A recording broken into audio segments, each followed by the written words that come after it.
ایک لڑکی سے عشق کر بیٹھتا ہے، جس کو دنیا آج دیکھے ہیں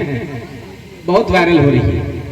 بہت وائرل ہو رہی ہے۔ یہ سماج کس طرف جا رہا ہے، اس طرف میں آکرشت کرنا چاہتا ہوں، آپ کا ذہن متوجہ کرنا چاہتا ہوں کہ کس چیز نے آوارہ بنا دیا ہے۔ اس چیز نے آوارہ بنا دیا ہے کہ ہم دین سے دور اور دنیا سے، نماز میں کتنی رکعتیں ہوتی ہیں وہ یاد نہیں، پھر وہ جھٹوں کا مسلمان کہتی ہے اور کہلاتی ہے کہ میں مسلمان ہوں۔ نہیں، غلط ہے، غلط ہے، غلط ہے۔ وہ مسلمان ہو ہی نہیں سکتا ہے جو نماز نہ جانے، وہ مسلمان ہو ہی نہیں سکتا ہے نماز کی رکعتوں سے ناواقف ہو، وہ مسلمان ہو ہی نہیں سکتا ہے ارکان اسلام سے نابلد اور ناواقف ہو، وہ مسلمان ہو ہی نہیں سکتا ہے کہ اسلام اور توحید کے بارے میں کچھ جانتا ہی نہیں ہو۔ حضرات بتانا چاہتا ہوں یہ مکمل اسلام اور اسلام کے ماننے والوں کو بدنام کرنے کی سازش چلی ہے، لیکن پھر بھی بہرحال میں بتانا چاہتا ہوں اگر وہ مسلمان مان بھی لیا جائے، اگر اس عورت کو مسلمہ عورت بھی مان لیا جائے، اگر وہ مسلمہ ہے تو وہ کیسی مسلمہ ہے؟ اس کے ماں باپ نے زیور علم سے آراستہ نہیں کیا، اس کے ماں باپ نے حضرت فاطمہ الزہرا کی زندگی نہیں بتائی، اس کے ماں باپ نے اسلام کا طور طریقہ نہیں سکھایا، اس کے ماں باپ نے اسلامی کلچر نہیں بتایا،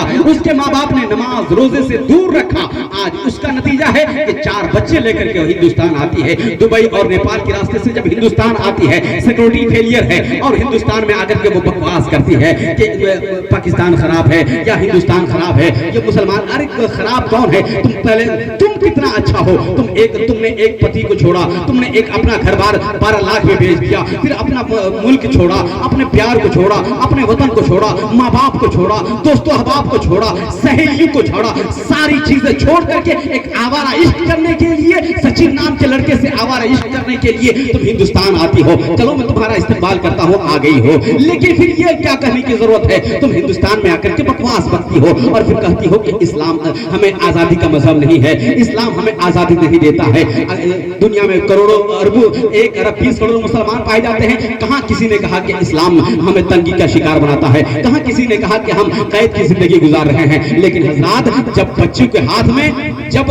قرآن کے بجائے اس کے ہاتھ میں 20,000 کا موبائل ہوگا، بائبل ہوگا، جب اس کے ہاتھ میں دنیا کی کتابیں ہوگی، حالانکہ وہ 5ویں تک پڑھی لکھی ہے، 5ویں تک ہی پڑھی لکھی ہے، اور اس کے باوجود وہ فراٹا اور وہ عیاش قسم کی عورت وہ ساری چیزیں چھوڑ کر کے وہ یہ کہنا چاہتی ہے کہ ہم اس دھرتی پر آ گئے ہیں، اب اسی دھرتی پر جیئیں گے، اسی دھرتی پر مریں گے۔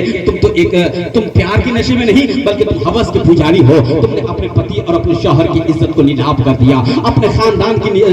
عزتوں کو نیلام کیا، اپنے ملک کی عزتوں کو تار تار کیا، اور ساتھ ہی ساتھ مذہب و ملت کا خون کیا۔ حضرات بتانا چاہتا ہوں یہ انسان، یہ ایسا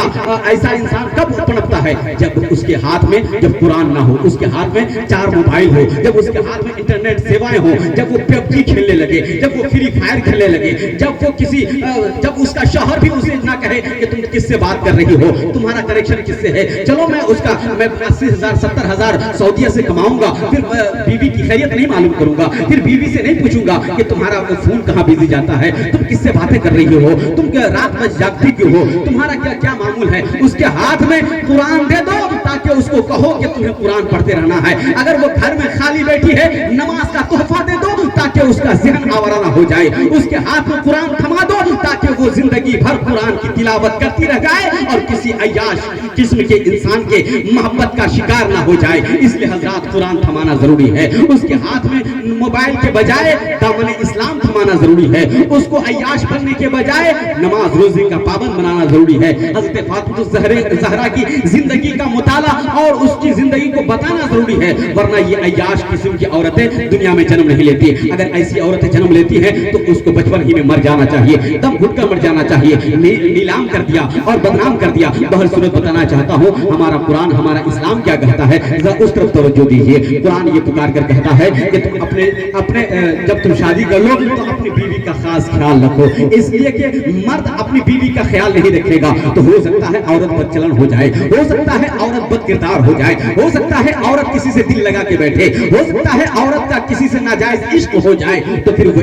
عشق دوبارہ نہیں ہوتا، اور ایسا عشق ہو جائے پھر اس کا کوئی چارہ نہیں ہوتا۔ اس لیے بچیوں کو شادی کرنے سے پہلے اور شادی کرنے کے بعد بھی ماں باپ کی ذمہ داری ہے، ماں باپ بولے شادی سے پہلے کہ تیرے ہاتھ میں موبائل نہیں ہونا چاہیے، تیرے ہاتھ میں یہ دنیا دنیا کی ٹیکنالوجی نہیں ہونی چاہیے. دنیا میں تمہیں اللہ جب تک زندگی